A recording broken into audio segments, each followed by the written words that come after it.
Okay, so I decided to do these two guns in one video. I think that's fair.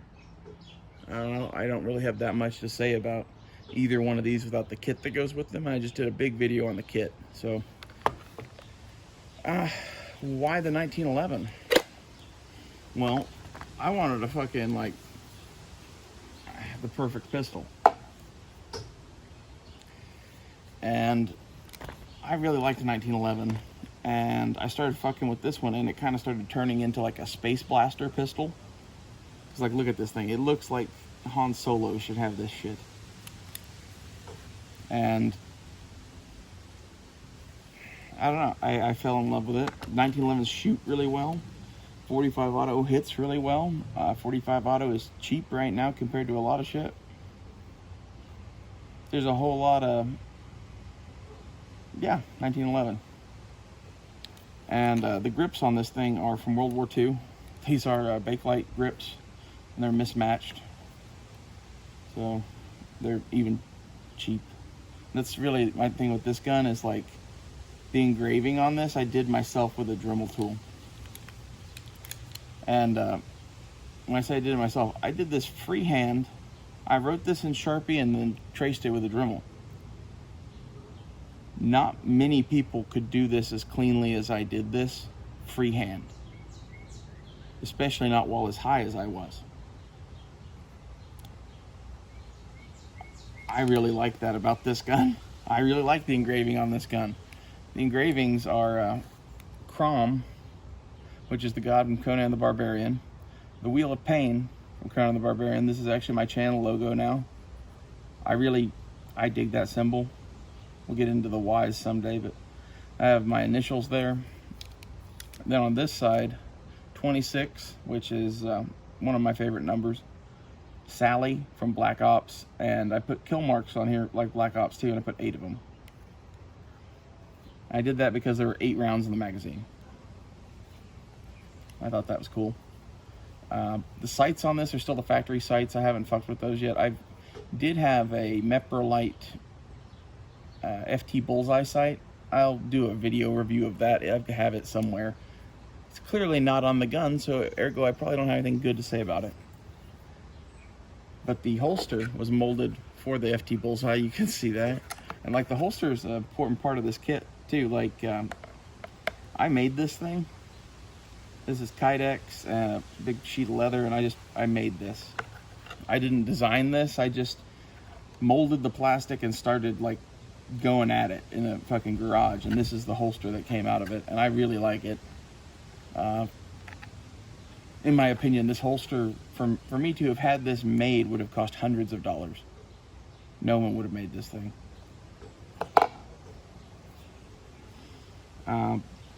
If you want to know how to do Kydex work on guns, I would go watch Philly EDC. I wouldn't ask me questions about it.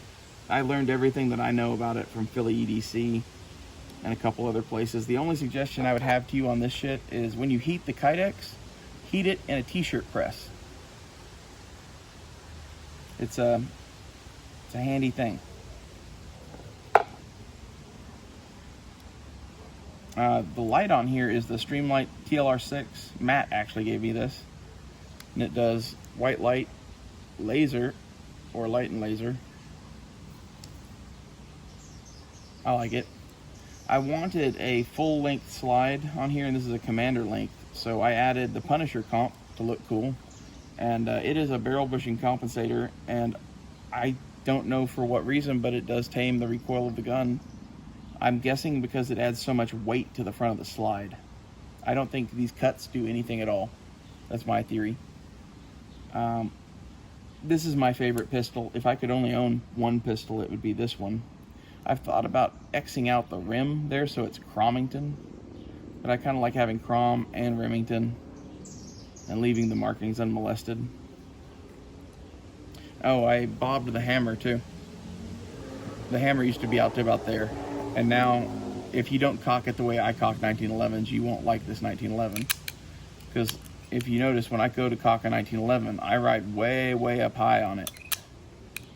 And this has the effect of basically breaking that pre-cock. Sorry. So you break it to there, and then you can just pull it back. But if you just like do that, this thing is painful to cock. And like, that's one of those things that, you know, it's my gun. And like, there's a lot of that with my guns anymore, is that I'm tired of other people, you know, telling me what I can and can't do with my guns. And I wanted a 1911 Han Solo blaster pistol, Mandalorian Star Wars project thing. And when you have that FT Bullseye put on here, it really does look like a space pistol. And I think that's slick. And just to be honest, the reason that I think a single stack 45 auto 1911 is acceptable is because the pistol is such a unused thing that basically that gun is for civilian self-defense mostly, and for that gun is more than you'd ever need, in my opinion. Okay, so her companion. This is my modernized M16. I wanted an M16, and I was debating on going a lot of different directions with it. I had built a PDW 11.5-inch pistol before this, and decided to get rid of that because they were going to ban pistols, and I wanted a longer barrel for basically, you know, more hitting power, more range, more everything. And as such, I wanted to kind of keep it in the same flavor as the XM177 style AR pistol I had made, which is, there's pictures of that all over Instagram. There may be a video of it here, I'm not sure. Yeah, it's definitely in one of the videos I did with the Remington 700 camo stuff. I think it's like laying on the table in that. Anyway, I did the camo on this as like a Rhodesian camo meets Australian SMG camo. And this gun is a Loki. Now that I've said that, you can't unsee it, can you? So 100% this gun is a Loki. I mean, it even has a bayonet. And any gun that's a Loki definitely would have a bayonet. I set this gun up the way I like a gun, which is hand guards, A-frame front sight, micro red dot, and I like my light right here. And I like it mounted in this way, and I like it in this mount. This is the, what do they call it now? The CAA PL2 mount. This is called something completely different on the molding on here because this one is sold. This thing went to Iraq and came back with somebody. I bought it at a gun show. I think that's pretty dope to have something like that on a gun. This rod is from a Type 53 Mosin Nagant, and it is there to be broken free and used to unstick cartridges. Shit happens, and you need this, in my opinion, on most guns. I don't know why every gun doesn't have a ramrod. The rear sight on this is the Magpul Pro. I love this sight. This sight is perfect. I honestly, I wouldn't change a thing about it. The upper on this gun is from PSA, and it's just the standard phosphate upper, the 16-inch classic. I like it. I think they're like $250 or $300 right now. This lower is a KE Arms lower, and it came with all of its shit in it for like $130 or something like that. This is a really cheap gun. The Holosun on here, this is a Holosun 403R. This is basically an exact copy of the Aimpoint T2, and it is a great red dot sight. I have had 3 or 4 of these. This one is the one that I have had the longest. This is the one that ran on my gun all through COVID while I was running all over the fucking country, basically doing fucked up shit. That's why it has like silver on it and shit. I really, really love these sights. I would not buy any other red dot but a Holosun 403R. I think it's a waste of money. The mag is a Lancer mag. I like Lancers. I like PMags. I like the gun to have a Lancer mag in it because Lancer makes these smoke mags and that looks cool. That's 100% what that's about. the vertical grip. This is an A2 pistol grip that I cut down and made into a vertical grip. This tape is funky green gaffer's tape. This is the tape that they used in Vietnam to tape shit to guns. The light is a Surefire G2X LE, not the tactical. The tactical is bright only. This one does bright or dim, which you'd be like, why would you need that? Well, inside of a house, this is really fucking bright. Outside, this is really fucking dim, and I like the ability to bounce back and forth. And this light only does those two modes, and it only does one then the other. And I really, really like this light. This light in this mount, especially if you roll it in duct tape and shove them together and then do this screw, it's bulletproof. You could put this on anything. I shot one of these on a shotgun, and without the duct tape, it shot out of it. Put the duct tape on it, never came out again. The sling on this gun is a general purpose utility strap from Vietnam. Cut the buckles off and then wired in with paracord. The grips on this gun have their grips covered in grip tape. Sorry, I call it grip tape. It's not grip tape, it's vet tape. You can buy this stuff at a veterinary supply place. It's made by 3M, Vet Wrap, Coban. It comes in a 4-inch roll. They make it for like putting around the hooves of horses and shit. It's like a $1 or $2 for a roll of it, and it's great on everything. Anything else? Standard charging handle.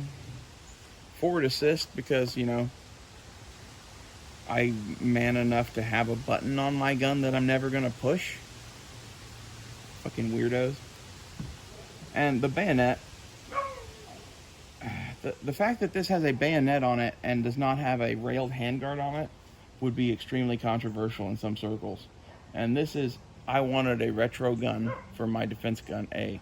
B, I want the ability to have a bayonet for melee purposes because of the end of the world running out of ammunition. And C, this gun shoots just fine. I'm not going to shoot out at 800 yards with this gun. Okay, this is a 25 yards and in home defense carbine in the normal world, and shit hits the fan, this is probably a 150 yard gun. Maybe a 200 yard gun. It doesn't need to be free floated, in my opinion. This gun will do everything I need it to do, I guess is where I'm at with it, and I like the looks of it. And to give up the bayonet and just, you know, toss that aside, and give up the fucking iron sights and just toss that aside, I'm gonna do a whole video on, you know, kind of my what would Stoner do gun, but really here you're kind of looking at it. This is my what would Stoner do gun. I'm going to make a video on this gun and my other AR-15 and talk about the whole what would Stoner do thing, because that's how we got here, basically. I was watching along with them, and I was already playing with all the shit that they were playing with, because I'm me, and I like weird shit, and I was playing with the Holosun with the solar panel, and a Cav Arms polymer lower, because I happened to own one of those at Wanamaker for $75, and I was playing with a Troy Industries carbon fiber float rail, and I basically had their gun at about the same time as them. And my version was always the harder, more militarized version that you could actually like mount lasers and shit on. And if you're gonna go with one of those guns, I would definitely not get the handguard that they put on it. That Faxon fucking carbon fiber free float tube is junk. That's just my opinion. I've never owned one of those, but it does not have a top rail, and I want a top rail. Any handguard that doesn't have a top rail to me is junk. Unless you're talking this shit. This is just lightweight, cheap, and simple. And that's this gun. We're not going to spend money on shit we don't need to. This is a very, very effective rifle for, I'm guessing in today's market, this is probably around the $500 mark with everything and some sort of sight and a magazine and shit. Like, this is $400 or $500 probably. to build one of these. And yeah, it's not counting all of the, you know, accessories and shit, right? But that's such a good deal. Like, from my perspective, the first AR-15 I ever bought was a Smith & Wesson, and it was $1,000. And it was half of the price of everything else. Maybe not half. It was significantly cheaper than the Colts. I would say about half.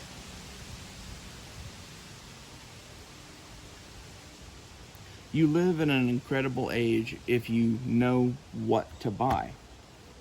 And the thing is, no one knows what to buy because they have unlimited options. And what I'm telling you is figure out what you need to do and buy a gun that could do that thing and start tweaking it to fit you. That's what I would do. That's what both of these are. I hope somebody got something out of this. I'm going to do more videos on both of these guns, but this is like the introduction to them. Thanks for watching.